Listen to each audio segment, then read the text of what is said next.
What's up everybody, welcome back. It's Brandon again, and I'm sitting here at my computer looking over some stuff, answering comments of my Mira food scale review, which I got a lot of funny comments on about people saying, really, you're doing a food scale review? I just thought it'd be interesting, why not? If you don't like it, don't watch it.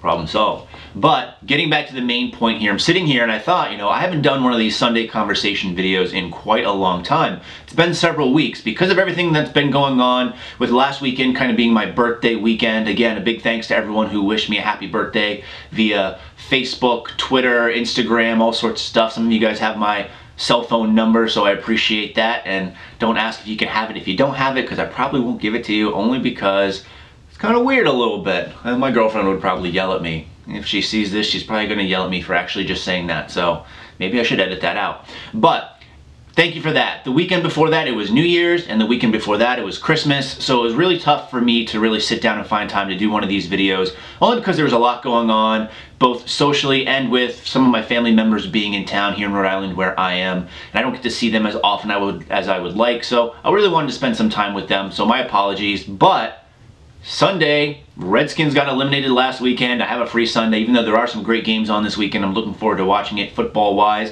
and that is football in American terms, and I know a lot of you guys are over across the pond, so to say, and you watch your version of football. It's not a discussion. I enjoy both, actually, but I have a little bit more free time today, so I figured I'd go ahead and sit down and, again, do one of these Sunday conversation videos. And I know a lot of you guys like that, which is interesting to me, only because I tend to ramble on a lot about this, and I don't really think they're necessarily too important in some cases. But I think one of the great things about these videos is it gives us a chance to kind of just talk about some things that might not necessarily always be directly fitness related. However, today's topic is, and I think it's going to be interesting regardless, because I really want to hear some of your own personal feedback and stories based on this topic. And what that topic is, I need a comma in there. It's kind of hard to get context when you're talking like this. But I'd like to discuss how I first can't even talk. That's why I need to do these more formal videos.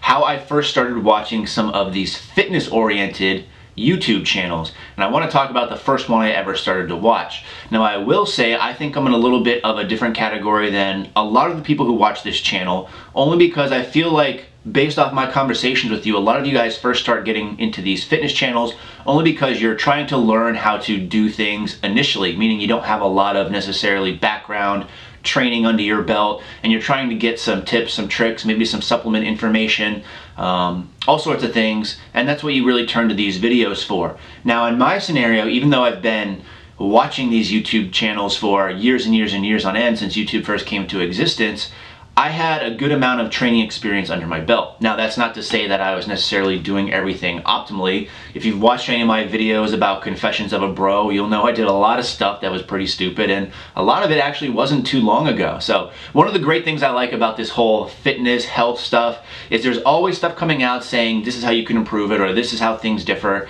So it never really gets stagnant for me. So that's one of the things I really enjoy. But however, how I first started getting into these videos was a little bit along the lines of some of what you guys do, and that is I was looking at actually how to do bent over rows more efficiently. At the time, which I think was around 2006 and 2007, this is really when I was having a lot of back issues, lower back pain. And for those of you that don't know, I do have some bone spurs on my lower spine, so I consider myself to have a bad back, and I know a lot of us do that, especially when it comes to leg day or deadlift day. You go, oh, bad back, can't do it. I have a legitimate reason, however, I don't let that hinder me or stop me, and since I've actually kind of retaught myself some of the form and technique on these lifts, deadlifts and squats, and really implement them weekly and sometimes twice weekly into my routine, I found my lower back pain has pretty much ceased and gone away. So don't be really afraid to do some of these lifts if you think you have a lower back pain issue. If you do have issues with that and it's not really medically diagnosed, it's more of in your mind, it's probably a good indication that your form is just off and you need to work on things. And for me, it was a really tough pill to swallow, only because I was used to moving a lot of weight. However, I wasn't really moving it effectively, obvious by the pain, the fact that my back hurt like shit after every time. So when I got diagnosed with these bone spurs on my spine, one of the things I did is I went back and kind of retaught myself all of these main lifts where back pain really comes into play. So I had to start from scratch on squats and deadlifts, working with just 135, and it was really humbling to me, but in the long run it's been very beneficial, as once I did that, not only did my back pain go away in a lot of times, but I actually found I was progressing further and getting stronger than I was able to do when I was using shit-ass form.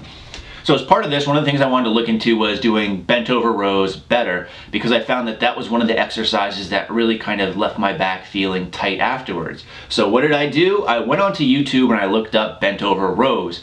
Now, I use YouTube for a lot of stuff. Anytime I want to know how to do something, I go to YouTube because I'm a very visual learner. I need to see things, and the nice thing about YouTube is you can rewind and go back or watch other people do it, so you get a real good amount of information all at your fingertips. It's not something where I would turn to, let's say the modern book of encyclopedia bodybuilding that I have from Arnold Schwarzenegger that kind of goes over all the exercises. Reading is fine, but I need to actually see stuff to apply it to what I do.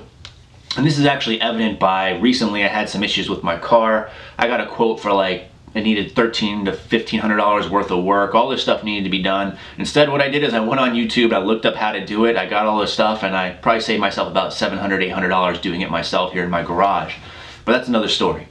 Getting back to this, so what I did is I went on YouTube, I looked up bent over rows, and what did I do? First of all, I looked at a couple things. I looked at the thumbnails of the videos that showed up, I looked at the amount of views that they had, and I looked at the title, and that's really how I used to base what I would pick to watch initially. And I think it's very similar to back in the day before the internet started. If you remember growing up in the 80s, which I did, and I'm sure a lot of you guys did too, 80s, early 90s, and you went to the store to buy a video game, specifically I'm talking about Nintendo games here, we didn't really have access to all these video game magazines. There wasn't the internet where we could watch videos of how games were. There wasn't a lot of first-hand reviews out there. The only real reviews that I was familiar with initially back then was stuff like Nintendo Power, which was put out by Nintendo, so of course a lot of times they're going to say all these games are great.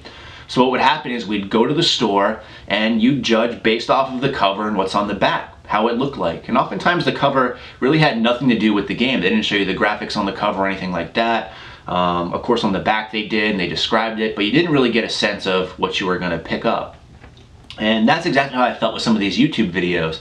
So the one that I picked was of this big, huge, beastly looking guy, and he's doing bent over rows. And I was like, hey, you know what, this looks like something I want to watch. Has a lot of views, let's click on it. So I clicked on the video, and what did I see? A big, buff guy with no hair from what I could tell, and a nice little weird hat on. And you could probably assume who I'm talking about, and of course it is the one, the only, Scooby. And not Scooby Doo and Shaggy, but actually Scooby. So Scooby was the first actual video that I saw, and I was kind of torn between what to think of him, because he was in great shape, he was big, he seemed to know mostly what he was talking about, but his appearance with the hat and also the way he spoke, it kind of threw me off a little bit.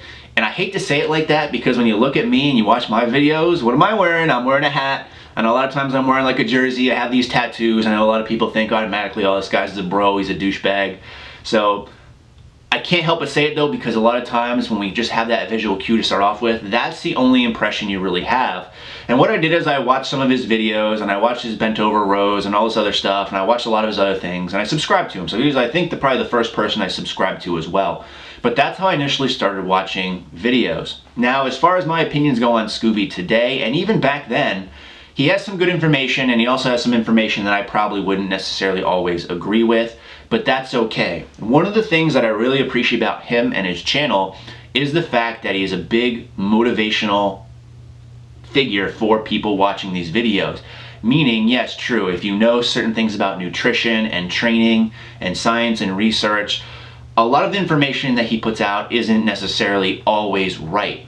But what he can do that many others can't is motivate people to actually go and try some of this stuff and work out. He does everything from home, which I'm sure if you've watched his videos, you see him doing these like heavy dumbbell flies onto pillows in front of fish tanks, and you've all seen his skateboard squats and all other stuff. But it's really great because he can take pretty much anyone who watches these, whether they're male, female, young, old, out of shape, previous injuries, and he can find a way to get these people to actually go out and try. And one of the great things about him is that he doesn't overly bash you for money. So all of his stuff is free, it's there for you, he's here to help. And that's a great thing to say, because there's some other YouTubers that got started initially, that have a number in their name. I won't necessarily say who they are, but they're all about marketing and selling you stuff. And that is someone that I've actually never even watched a full video on of theirs, and I'm not going to get too into it. But if you guys guess, and I'm sure many of you can, Scooby actually made a video about them as well, but you can kind of guess who I'm talking about here.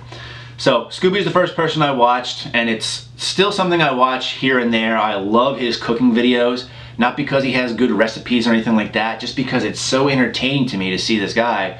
He talks about driving around in his car and he carries cans of beans in the trunk of his car, so if he has to eat or something like that, or anytime he has to mix something, he uses his hands. We all know how he feels about eggs. Again, not something I necessarily agree with, but again, I can respect the fact of what he does and what he's been able to do here on YouTube.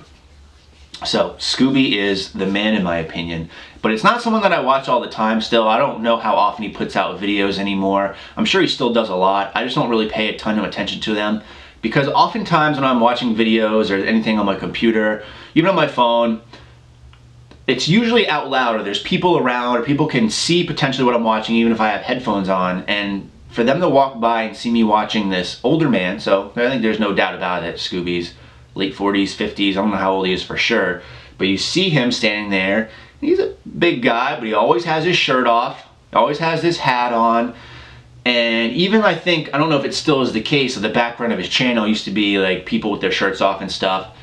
You guys know my work situation from my previous videos, and if I'm sitting there, and I sometimes on my lunch break or when I have some downtime, I'll catch up on videos at work. But if people walk by me in that corporate office setting and see me looking at this kind of stuff, it's a little bit weird. And I feel a little bit weird watching some of Scooby's videos sometimes, but again, I still watch them. I still think they're great in terms of what he's trying to do and what he's been able to accomplish. They're probably